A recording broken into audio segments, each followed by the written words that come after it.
안녕하세요. 브랜드 민성입니다. 점유 이전 금지 가처분 신청을 전자소송을 통해서 셀프로 하는 방법을 보여드리도록 할게요. 우리가 경매를 하다 보면 낙찰받은 물건의 내부에 점유자가 있는 경우가 많습니다. 이럴 경우 명도를 원활하게 하기 위해서 인도 명령을 신청을 하지 않습니까? 그런데 인도 명령 신청 이후에 이 점유자가 바뀌어 버리게 되면 인도 명령을 진행하기가 힘들어집니다. 이럴 때 점유자가 바뀌더라도 인도 명령과 강제 집행을 원활하게 진행을 하기 위해서 점유 이전 금지 가처분 신청을 실무적으로 많이 신청하고 있습니다. 그런데 이러한 점유 이전 금지 가처분을 법무사를 통해서 신청을 하게 되면 아무래도 비용이 많이 발생하지 않습니까? 그래서 전자소송을 통해서 시간도 20분 내외로 오래 걸리지 않고 비용도 인지대와 송달료 그리고 보험료를 다 합해도 몇만 원의 금액으로 저렴하게 그리고 빠르게 신청할 수 있는 방법 알아보도록 할게요. 화면을 보면서 하나하나 진행을 할 거니까 이걸 보시고 따라 하시기만 해도 혼자서도 쉽게 충분히 점유 이전 금지 가처분 신청을 하실 수 있을 거예요. 먼저 대한민국 법원 전자소송 포털로 들어갑니다. 네이버나 구글 등에서 검색을 하시면 쉽게 접속할 수 있습니다. 자, 여기에서 이제 중간 부분에 보시면은 민사 서류의 전체 서류를 클릭해 줍니다. 민사 신청을 눌러 주시고요.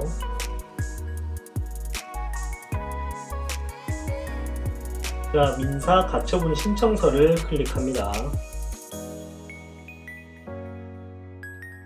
여기 보시면은 사건 확인 나오고요. 먼저 위에는 딱히 입력하시지 마시고 본안 사건 없음 체크한 다음에 확인을 누릅니다. 전자소송 동의란이 나오는데 가볍게 읽어주시고 이 사건에 관하여 전자소송 시스템을 이용한 진행에 동의합니다. 체크하신 다음에 직접 셀프로 하는 거기 때문에 대리인 작성이 아니라 당사자 작성을 클릭해 줍니다. 사건 기본 정보가 나오죠. 그럼 먼저 사건명을 입력하셔야 되는데요. 사건명 선택을 클릭하시면은 이렇게 쭉 나오죠. 여기에서 부동산 점유 이전 금지를 클릭해 줍니다. 그러면 자동으로 사건명이 부동산 점유 이전 금지 가처분이 입력이 되죠. 목적물의 가액을 입력해야 되는데요. 지금부터 잘 따라오시길 바랄게요. 자, 우선은 다시 전자소송 포털 메인 화면으로 나가셔서요. 오른쪽에 있는 나의 소송을 클릭해 주시고요. 바로 가기 누른 다음에 아래에 보시면은 부동산 가액 및 소가 계산기가 있습니다. 자, 여기에서 클릭을 해서 소송 가액을 계산을 해야 됩니다. 등기부 등본이나 건축물 대장, 토지 대장 등을 참고를 하셔가지고 해당 층수와 최고층, 최저층을 입력해 주시고요. 자, 저는 오피스텔이기 때문에 오피스텔로 체크를 하고 내 물건에 대한 정보를 입력을 하고 있습니다. 만약에 공동주택이나 아파트 등이나 단독주택이라고 하면은 그에 맞게 클릭을 하셔서 정보를 입력하시면 되겠습니다. 만약에 아파트라고 하면은 여기 국토교통부의 부동산 공시가격 알림이 페이지 보이시죠? 여기에 들어가셔서 해당 시, 구, 그 다음에 상세 주소를 입력하셔가지고 이렇게 상세 주소를 입력하셔가지고 다음 단계로 넘어가시면 해당 공동주택 가격의 공시가격을 알 수가 있는 거고요. 제가 지금 검색하려는 물건은 오피스텔이기 때문에 국세청 홈택스에 들어가서 오피스텔 및 상업용 건물의 기준 시가를 알아보도록 하겠습니다. 자, 도로명 주소로 알아볼게요. 여기에서 해당 도로명 주소를 입력해 주시고요.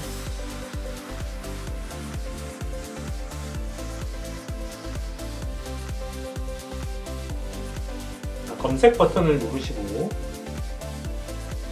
아래에 뜨죠? 자, 내 물건을 클릭하셔가지고 상세 주소에서 동, 그 다음에 해당 층, 해당 호실, 현재 2025년도거든요. 이 영상을 제작하는 연도가 2025년도입니다. 이렇게 검색을 하시면 기준 시가가 나오죠. 자, 이 기준 시가를 오피스텔 표준 가격 기준액에 넣어주시면 됩니다. 164만원 정도 되네요. 정확하게 적어주셔야 돼요. 164만 6천원인데 이 금액을 아까 전자소송 포털로 가셔가지고 이 금액을 정확하게 다시 옮겨 적어줍니다. 이렇게 하시면 표준 가격 기준액표를 확인한 후 입력하는欄에 가격을 입력하게 되는 거예요. 그리고 오피스텔 면적을 입력해 주시고요.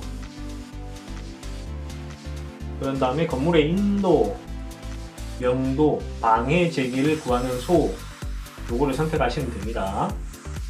그리고 계산을 눌러주시면 이렇게 저렇게 계산을 해서 지금 소가가 1,949만 5,195원이 나오네요. 이 금액이 소가인 겁니다. 그 다음에 민사가처분 신청서 사건 기본 정보로 넘어가서 계속해서 정보를 입력해 줍니다. 목적물의 가액 밑에다가 피보전 권리 작성 예시 안내 보이시죠? 요거 참고하셔가지고 내가 청구하고자 하는 권리를 적어주는 겁니다. 저는 잔금 납부 후 발생할 인도 청구권, 부동산 인도 청구권이라고 입력을 했는데요. 왜 이렇게 입력을 했냐면 저는 아직 잔금을 납부하지 않은 최고가 매수인 신분, 즉 낙찰만 받고 영수증만 받고 있는 상태이기 때문에 그렇습니다. 대출 법원을 클릭해 주시고 계속 넘어갑니다. 등록면허세는 우선은 입력하지 않고 다음 거를 먼저 하면 됩니다. 자, 등기 축탁 수수료 3담보도 우선은 넘어갈게요. 당사자를 먼저 입력해 주겠습니다. 자, 당사자에는 채권자와 채무자가 있는데요. 채권자, 채무자 둘 다 정보를 입력해 줘야 됩니다. 채권자는 내 정보 가져오기 버튼을 클릭하면 간단하게 정보를 담아올 수 있어요. 그러기 위해서는 지금 전자소송 사이트에 회원 가입을 한 상태여야 합니다. 자, 이렇게 되시면은 등록을 하시고 그 다음에 채무자로 또 넘어갈게요. 채무자 정보에는 점유를 이전 못하게 하려는 상대방의 인적사항을 입력하시면 됩니다. 우편번호 찾기에서 해당 주소를 다시 한번 입력해 주시고요. 상세 주소까지 다시 한번 꼼꼼하게 입력해 주세요. 자, 송달 장소의 위 주소와 동일하다에 체크가 되어 있으시죠? 그 다음에 연락처는 채무자의 인적사항을 기재할 때 필수사항이 아니기 때문에 생략하고 넘어가고 등록을 누릅니다. 그러면은 당사자 목록에 채권자와 채무자가 입력이 되어 있어요. 셀프로 신청하고 있으니까 법정 대리인 생략하겠습니다. 신청 취지 및 이유가 있는데요. 이미 신청 취지에 자동으로 입력이 되어 있는 걸 보실 수 있습니다. 이게 자동으로 입력되어 있으시면 괜찮고요. 자동으로 입력이 안 돼 있으면 직접 이 내용을 입력을 해주시면 되겠습니다. 해당 내용을 입력할 때는 저는 송사무장님이 발간한 셀프 소송의 기술이라는 책과 법문북스에서 나온 민사소송 개시에서 종결까지라는 책을 참고로 했습니다. 그리고 AI 챗 GPT랑 제미나이의 도움을 받아서 해당 내용을 미리 연습장에 다 적은 다음에 이거를 타이핑해서 입력을 했습니다. 그래서 내가 현재 처한 상황에 맞게 진실성 있는 문장으로 점유 이전 금지 가처분을 신청한다라는 내용을 적어주시면 되겠어요. 그리고 여기서 중요한 문구를 꼭 넣어주셔야 됩니다. 이 사건 부동산 점유 이전 금지 가처분 명령에 손해담보에 대한 담보 제공은 민사집행법 제19조 제3항 민사소송법 제122조에 의하여 보증보험 주식회사와 지급보증위탁 계약을 맺은 문서를 제출하는 방법으로 담보 제공을 할 수 있도록 허가하여 주시기 바랍니다. 이 문장을 꼭 넣어주세요. 이 문장을 넣어야 내가 소액의 보증료만 내고 점유 이전 금지 가처분을 실시할 수 있게 됩니다. 이 문장을 넣지 않으면 많은 비용이 부담을 하게 될 수도 있어요. 이제 인터넷 등기소에 가서 점유 이전 금지 가처분 신청에 필요한 부동산 등기사항 증명서를 발급받을 건데요. 자, 주소를 검색해 주시고요.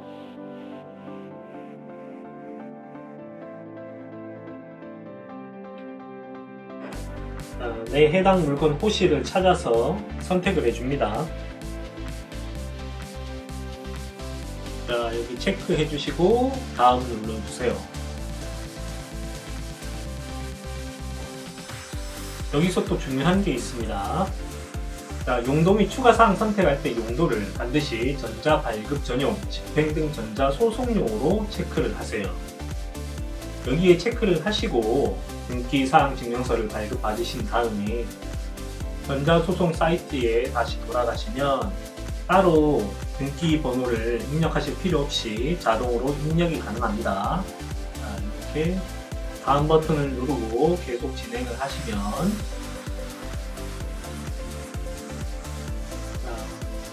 결제까지 진행해 주시고요. 결제는 계좌이체나 카드 편하신 걸로 하시면 됩니다. 결제하시고 나면 이렇게 결제가 완료됐다는 페이지가 보이시죠? 그리고 열람 발급 신청 결과를 보시게 되면 전자소송 용도로 등기사항 증명서가 발급이 됐습니다. 이제 전자소송 회원 아이디를 입력해 주시면 됩니다. 내가 점유이전 금지 가처분 신청을 하고 있던 전자소송 아이디를 입력해 주시게 되면은 이 등기사항 증명서가 자동으로 전자소송 홈페이지에 등록이 되는 겁니다. 자, 이제 다시 가처분 신청을 하고 있던 전자소송 홈페이지에 돌아가셔가지고요. 발급 내역 조회를 눌러보시게 되면 내가 인터넷 등기소에서 발급받았던 등기사항 증명서가 나옵니다. 등기부 보유번호와 발급 확인번호까지 자동으로 다 입력이 되어 있기 때문에 이거를 내가 따로 받아서 저 번호를 다 입력하시려고 하면 번거롭거든요. 이렇게 다 인식이 되어 있죠. 이 방법이 가장 간단합니다. 방금 보여드린 방법대로 하세요. 저장 버튼 눌러주시고요. 확인 누르시고 자, 계속해서 가겠습니다. 소명 서류랑 첨부 서류를 업로드 해보겠습니다. 정부24 홈페이지에 들어가셔서 토지 대장과 건축물 대장 그리고 주민등록등본 초본을 발급받아주세요. 이 세 가지 서류는 첨부 서류에 들어갈 거고요. 첨부 서류를 제출하기에 앞서서 소명 서류를 먼저 업로드를 해보겠습니다. 저는 소명 서류로 전 소유자에게 보냈던 내용 증명과 현장을 방문했을 때 사진 등을 업로드하였고요. 나중에 추가로 전입세대 열람을 발급받아서 제출을 하였습니다. 계속해서 첨부 서류를 업로드 해보겠습니다. 서류명 탭을 눌러서 쭉 나열되는 서류들 중에서 건축물 대장을 선택하신 다음에 요거를 업로드 해 주었습니다. 목록에 추가 눌러 주시고요. 자, 첨부 서류 목록에 건축물 대장 등본이 올라갔죠. 그 다음 토지 대장 등본도 똑같은 방식으로 토지 대장을 목록에 추가해 주었습니다. 자, 이렇게 업로드를 시켜주고요. 다시 서류명 탭을 내려서 여기에서 주민등록등본을 선택해 줍니다. 그리고 마찬가지로 아까 정부24에서 발급받은 서류를 드래그 앤 드롭으로 업로드를 해 주었습니다. 네, 이렇게 해서 첨부 서류로는 부동산 등기부 등본, 건축물 대장, 토지 대장, 그리고 주민등록 등본 초본을 업로드 하였습니다. 등록 버튼을 눌러주시고요. 자, 소명 서류와 첨부 서류가 이상 없이 업로드가 되어 있는지 한번 확인을 해주겠습니다. 자, 이상이 없다면은 작성 완료 버튼을 누르고요. 다음으로 넘어갈게요. 이제 문서 작성은 끝났고요. 이 다음으로 다음 단계인 최종 문서 확인이 있습니다. 여기에서 한 번 더 미리 보기를 통해서 내가 제출한 서류들이 이상이 없는지 서류의 내용과 소명 자료, 첨부 자료 등을 한 번 더 체크합니다. 자, 이상이 없다면 모든 문서의 내용에 이상이 없음을 확인합니다에 체크한 후에 확인 완료 버튼을 누릅니다. 자, 이제 소송 비용 납부 차례로 넘어갔는데요. 여기에서도 계좌이체나 신용카드 등 편하신 방법으로 소송 비용을 납부를 해야 됩니다. 저는 인지액 9,000원, 송달료 33,000원, 수수료 1,012원까지 합쳐서 총 금액이 43,012원이 나왔습니다. 납부해 주시면 됩니다. 이제 정말 마지막 단계인 전자제출 단계입니다. 자, 접수 증명원도 한 통 신청해 주시고요. 자, 문서 제출을 누르고 예 버튼을 누릅니다. 자, 공인인증서 등으로 본인임을 전자서명하시면 접수가 완료되었습니다. 접수증도 출력해 주시고요. 완료 버튼을 누르시면 점유 이전 금지 가처분 신청이 끝났습니다. 자, 어떤가요? 생각보다 쉽죠? 여러분도 경매를 하시면서 점유 이전 금지 가처분을 신청하셔야 될 일이 있다고 하면 이렇게 화면을 보시면서 하나하나 따라 하시면 쉽게 하실 수 있을 겁니다.